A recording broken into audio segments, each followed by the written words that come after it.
Baik, selamat malam. Assalamualaikum warahmatullahi wabarakatuh. Pada kesempatan kali ini kita akan membahas cara melakukan uji normalitas p-plot atau disebut juga dengan probability plot menggunakan program SPSS. Perlu Anda ketahui bahwa uji normalitas merupakan syarat sebelum dilakukannya analisis regresi.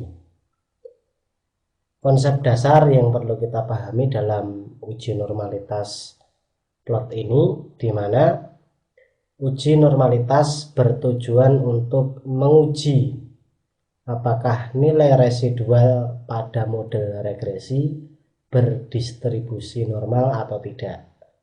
Jadi poin pentingnya adalah apakah nilai residu itu berdistribusi normal atau tidak. Jadi kita tidak akan menguji masing-masing variabel, tetapi melihat apakah nilai residual dari model pengaruh atau dalam regresi normal atau tidak.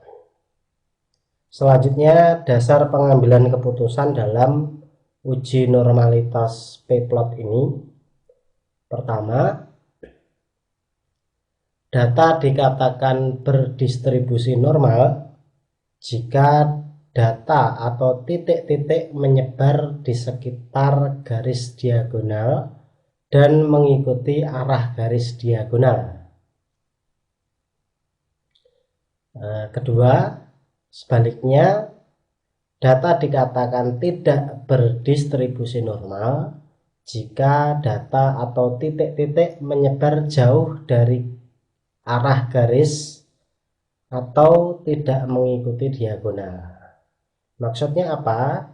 Nanti dari hasil pengolahan data dengan SPSS, output yang muncul apakah titik-titik dari plot yang ada itu mengikuti garis diagonalnya, seperti itu. Jika mengikuti maka normal, jika menyebar jauh dari garis diagonal maka dikatakan tidak berdistribusi normal.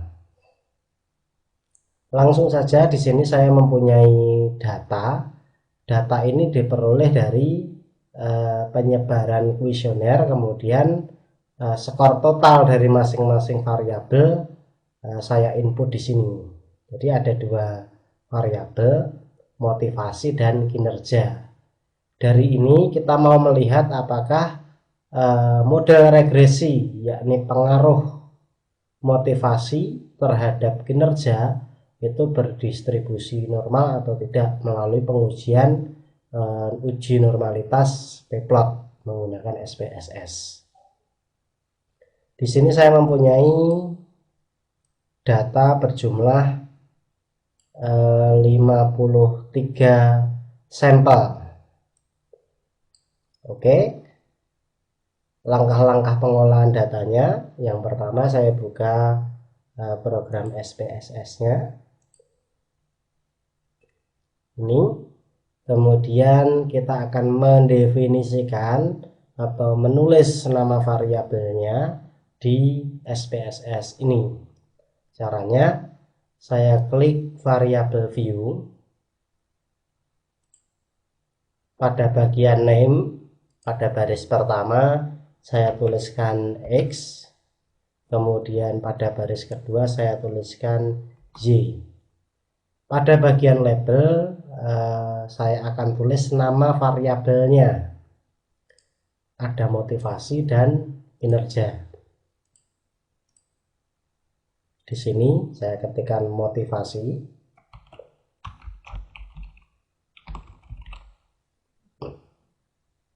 Kemudian pada nama di variabel Y, untuk bagian labelnya saya tuliskan kinerja. Seperti ini. Untuk pilihan yang lain atau opsi yang lain seperti tipe, width decimal, value dan sebagainya, sampai di sini biarkan tetap default, jadi tidak perlu kita pilih apapun. Dari sini selanjutnya saya klik data view. Di sini sudah muncul dua variabel, yakni variabel X dan Y. Kemudian saya akan memindahkan data penelitian untuk variabel X dan Y dari program Excel tadi ke SPSS di sini. Caranya saya buka dulu Excelnya. Pada bagian ini saya blok ke bawah seperti ini. Kemudian saya copy, lalu saya akan paste di program SPSS.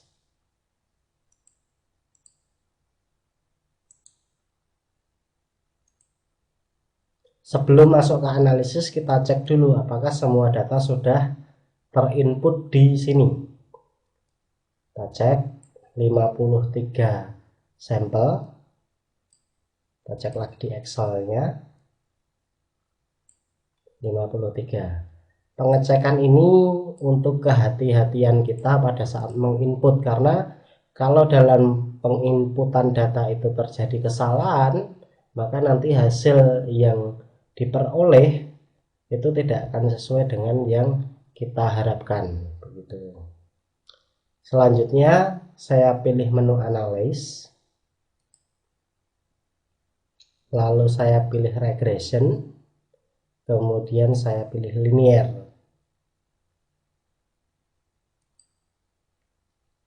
Di sini muncul kotak dialog linear regression.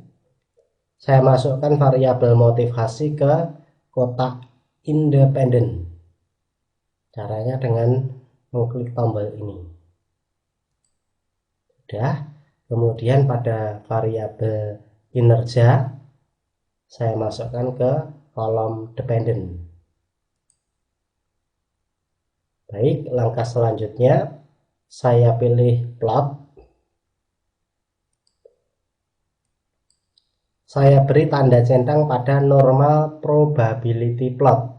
Maksudnya nanti kita akan menampilkan hasil daripada normal probability plot. Ini untuk uji normalitas plot yang akan kita lakukan. Beri centang seperti ini. Kemudian saya pilih continue.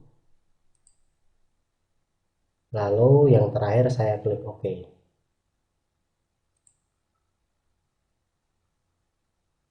Ya, di sini muncul output regresi, yakni output uji regresi. Ini, tapi yang perlu kita perhatikan dalam uji normalitas ini adalah output yang ada di bawah, yakni output chart.